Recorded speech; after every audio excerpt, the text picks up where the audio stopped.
You can see it for yourself right there. The first 3 rounds of the draft with a little twist on this one as Mel and Todd combined to make this mock together and, of course, found a few places to disagree along the way.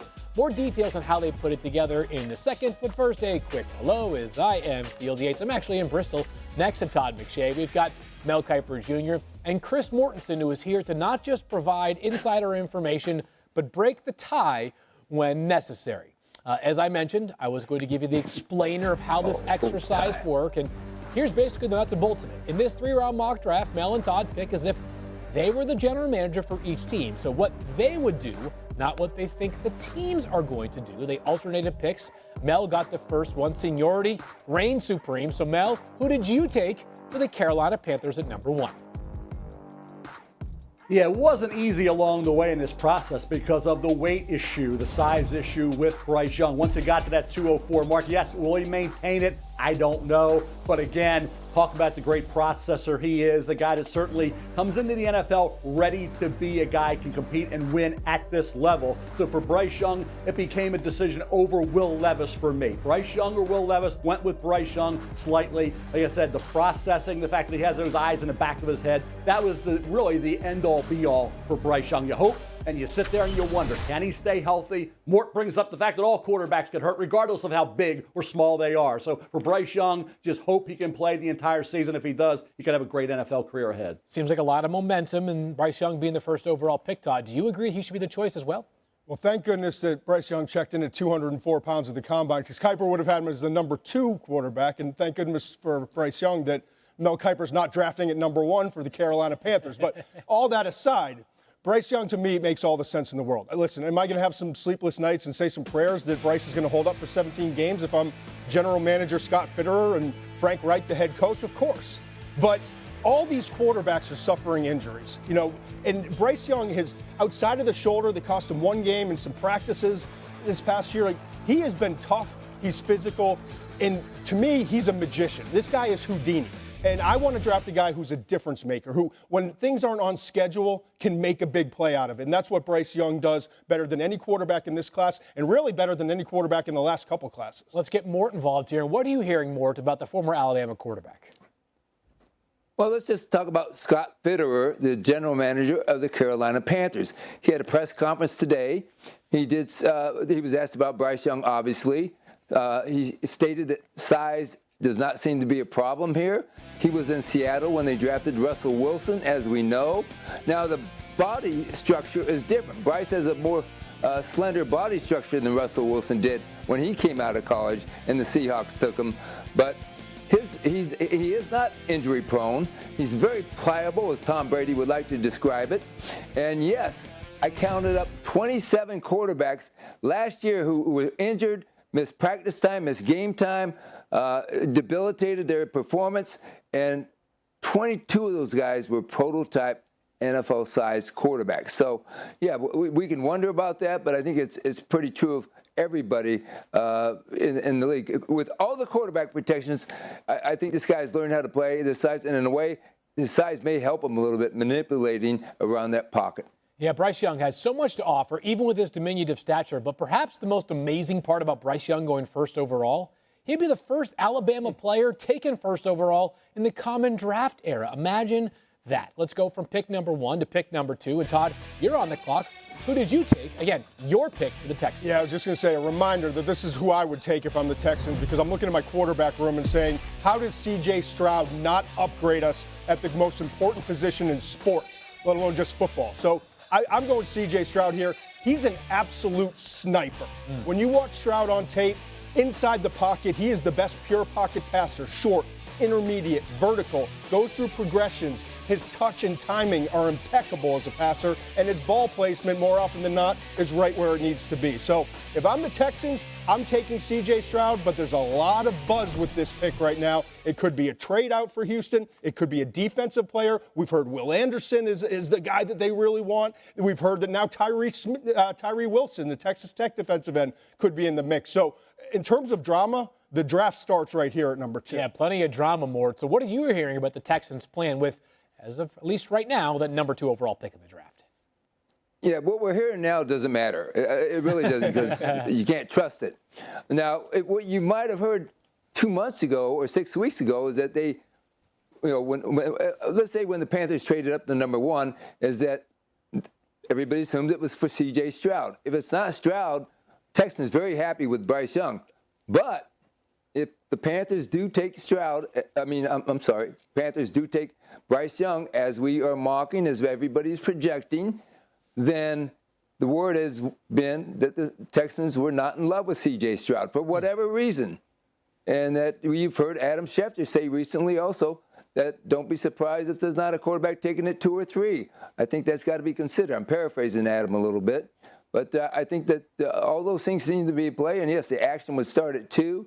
And right now we'll wait for that great reaction when it is somebody other than C.J. Stroud on our set Thursday night, a week from Thursday night in Kansas City. Mock drafters don't love the uncertainty, but the NFL certainly does. There's plenty of drama with that number 2 pick. But, Mel, if you were the Texans GM, who would you be taking?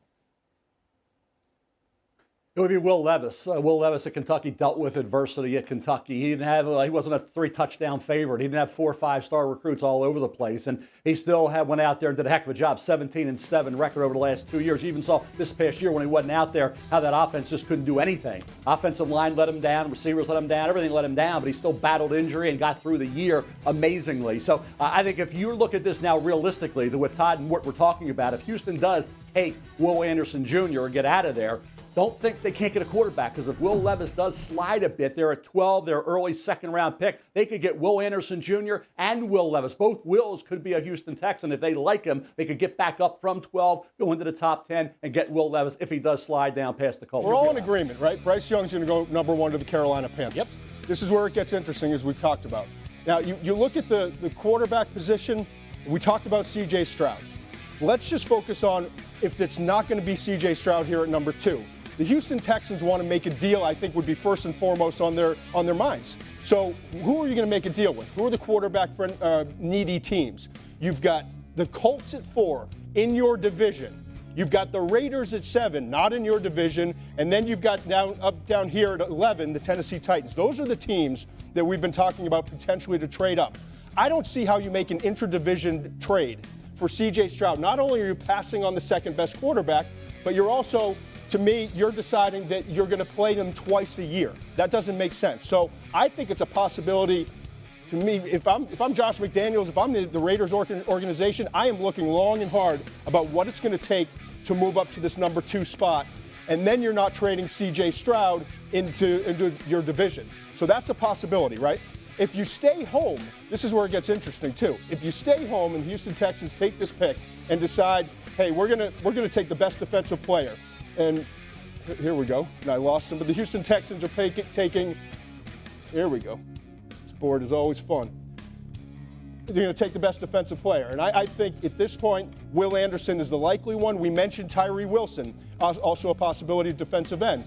The Cardinals have been long rumored as the team that's going to wind up making a deal at number 3, because that's where we think that Will Levis and Anthony Richardson will be on the board. But if Stroud's still available, and this is why the Cardinals have not made a deal pre-draft and moved out of this number 3 pick, now this pick becomes infinitely more valuable. And you've got teams like the Colts at 4 vying for it, the Raiders at 7, and Tennessee at 11. Remember, if you're the Cardinals, you don't care. There's no intra-division here. You can trade with any one of these teams. So whoever's going to be the highest bidder could move up to that number 3 spot and take C.J. Stroud.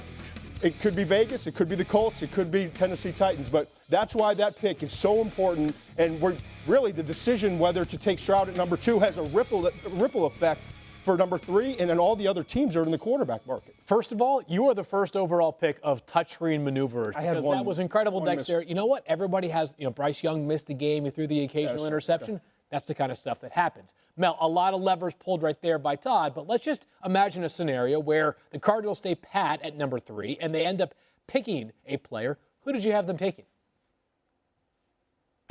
Well, based on Bryce Young going 1 and C.J. Stroud going 2, Will Anderson Jr. is there. That's what they need, edge rusher. Everybody needs to get after the quarterback in the National Football League.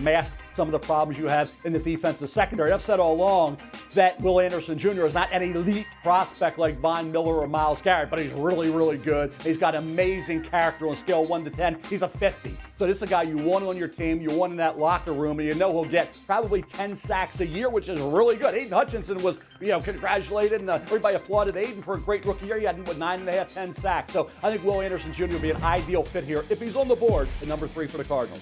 Yeah, and then number 4, this is where it comes off the rails a little bit as far as Mort's concerned, I think.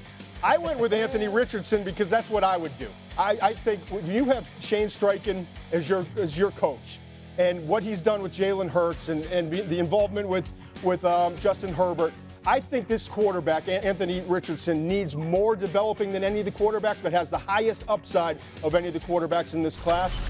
Yes, you're going to have to sit him for a year. Yes, you probably just use him in certain packages. But I'm going to gamble on the higher upside with Richardson. That's why I put him at 4 to the Colts, even though that's not a lot of the information that we're getting out there. Mel, your thoughts on him being taken this high? It makes sense that you would roll the dice having a Shane Steichen, having a Gardner Minshew there.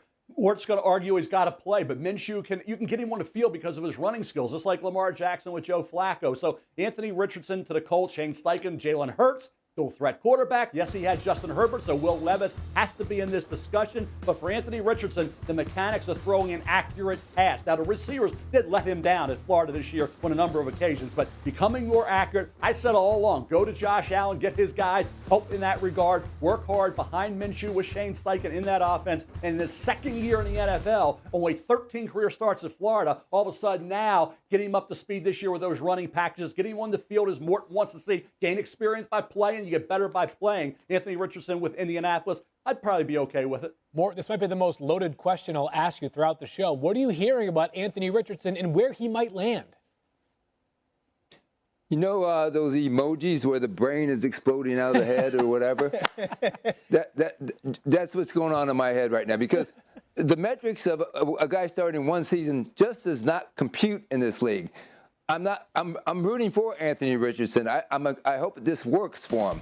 I did have a personnel man call and tell me that he's okay with Richardson going in the first round. Now, he didn't say the top 5, but he used the whole Mahomes logic, and I said, don't do that, because Mahomes started 3 years at Texas Tech. The reason Andy Reid could do that with Mahomes, said in that first year, is he had Alex Smith, and he had 3 years of body of work at Texas Tech. But he said, no. You assigned your quarterback coach to Anthony Richardson for the entire season. He works with Anthony Richardson the whole time. And you get those training camp reps on a separate field, run 2 fields at once, as Andy Reid did. That was in 2017, though. CBA has changed a little bit. But that's the way you do it. And he said he's got to play at least 8 games. And under those circumstances, I can see him being a first-round pick. I do not see him going number 4 to the Colts. And if he does, I wish him the best. Well, Thank you for watching ESPN on YouTube. For live streaming sports and premium content, subscribe to ESPN+.